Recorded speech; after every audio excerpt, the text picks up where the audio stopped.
अगर आप भी ज़मीन खरीदने वाले हैं तो 3 बातें आपको पता होनी चाहिए, और तीसरी बात तो इतनी इंपॉर्टेंट है कि वो आपका डिसीजन तक चेंज कर सकती है। First is purpose. ज़मीन लेने से पहले आपका पर्पज क्लियर होना चाहिए कि वो हमें रहने के लिए लेनी है या सिर्फ इन्वेस्टमेंट पर्पज से। अगर आंसर फर्स्ट है, रहने के लिए, तो आपको प्लॉट उस टाउनशिप में लेना चाहिए जो गवर्नमेंट अथॉरिटी से अप्रूव्ड हो और जो मेन सिटी के नियर बाय हो, प्लस वहाँ सारी बेसिक एमिनिटीज आपको कंप्लीट मिलती हो। बेसिक एमिनिटीज में electricity, water line, sewage line, security, roads, park, play area और मेन सिटी से डायरेक्ट कनेक्टिविटी। मतलब सीधा सा है, टाउनशिप इतनी पावर पैक्ड होनी चाहिए कि आपको सिर्फ वहाँ घर बनाना है और डायरेक्ट रहना है।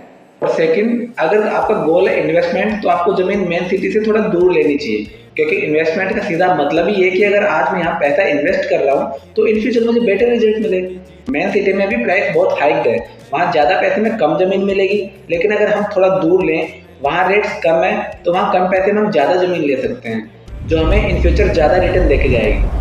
And second and the most important thing, the growth history.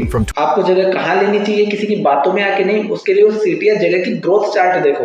देखो कि वहाँ लास्ट 3 सालों में कितनी ग्रोथ रजिस्टर हुई है। जहाँ ग्रोथ हाई है, वहाँ चाहे रहने के लिए जमीन लेनी है या इन्वेस्टमेंट के लिए, दोनों बहुत फायदेमंद है। आप जानना चाहते हैं कि अभी इस वक्त जमीन लेने के लिए सबसे बेस्ट जगह कौन सी है, तो इस पर वीडियो आने वाला है, इसलिए पेज को फॉलो जरूर कर लें।